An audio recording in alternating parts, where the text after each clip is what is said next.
Hello guys, my name is Ashish. Today we will discuss about what ADFS is, why do we need it, and how it became so popular and important among the organizations across the globe. So uh, here is the list of topics that I would cover.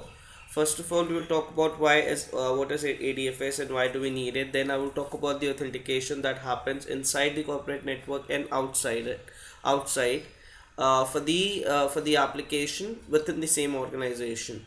And then we will discuss about relying party trust and claim provider, and then we will discuss about the authentication between two different organizations.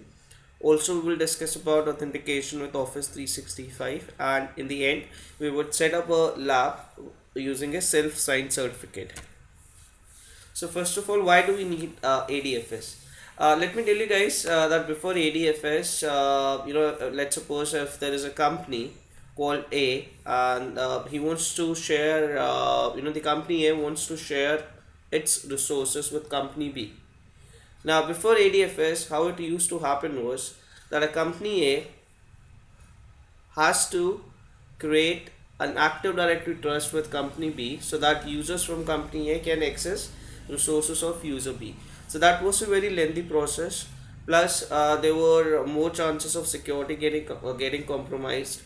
Administrators have to have users at both the places. Authentication was not very crisp. So Microsoft has introduced ADFS,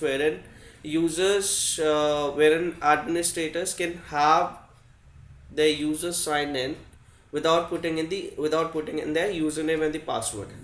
The sources from company A can be accessed by users of company B without B having the need to create users of company A, and users would not even be required to enter their password.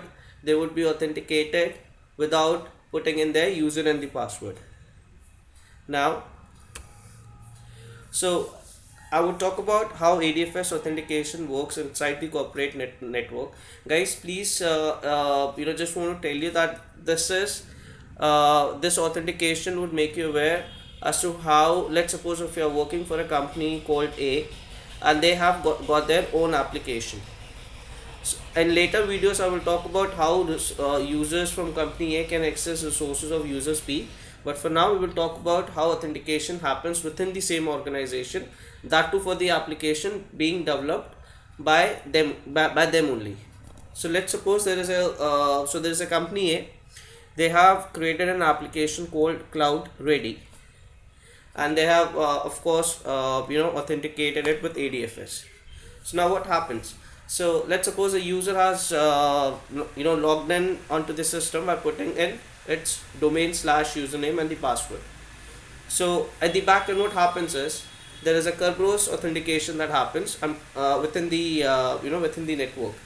So now you need to access an application, and the URL to access that application is claimsweb.cloudready.ms. And guys, before I proceed further, you must I'm pretty much sure you guys must have seen this happening, wherein after you log into your company network, you just need to type in the website URL for some application, and then it takes you in automatically without you having a need to enter the username or the password, right? So now this is the similar application being developed by company A. Now the URL to access the application is claimsweb.cloudready.ms, like I already told you. So as soon as the user would type in the URL, there would be a 302 redirect of the client to my ADFS server. So please remember guys, that they won't the application won't travel, right? There would always be a client which would go to different places to be to be able to allow user to authenticate. So now as soon as the client would type in the URL claimsweb.cloudready.ms, there would be a 302 redirect of the client to my ADFS server to authenticate. Now the request will go to the ADFS server, and now my client would submit a Kerberos ticket. So remember guys, I told you that as soon as the user would sign in to the domain, there would be a Kerberos authentication. So he would submit the same Kerberos ticket to the ADFS server. Once the ADFS server gets the Kerberos ticket, he would check with Active Directory if there is a user with the same name exists or not. Right? He would check the authenticity. He would check whether the user with the same user principal name and the password exists or not, whether the Kerberos ticket is genuine or not. Once the ADFS server authenticates that, he would send a token. Guys, if you talk about the token, it's some HTML script which is there in the token, and once ADFS server would give the token to the client and would tell him to go to the application to access it. Now the client would go back to the application URL, that would be claimsweb.cloudready.ms, and would provide him the SAML token which has been given to him by ADFS. Now ClaimsWeb also checks the signature on the token, reads the claim.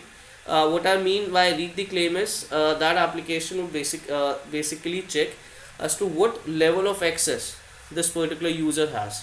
So these are all the information which are present in the claim itself. In my later videos, I would tell I would make you guys aware as to how you can manage the level of authentication and so on. But for now, I just want to make you guys aware as to how the authentication flow works. Now claim. So once this is done, the user gets an access, right? So you would notice that within seconds, the user gets an access to the application. Now points to remember here is authentication of users would happen by the ADFS server itself. So let's suppose if you are this is the authentication model for users who are present within the same organization. So the authentication would happen by the ADFS server itself, and users would get authenticated by Kerberos ticket, wherein they would not need wherein they would not be required to enter their username and the password, because they are already logged into the domain, right, by putting in their domain/username and the password. Now in my next video, I will talk about as to how ADFS authentication works outside the corporate network. Okay, so thank you so much guys. Also guys, if you if you have any feedback in regards to the video that I upload, please do share the same. I would really appreciate that, and I will try to overcome those failures in my next video. Thank you so much guys.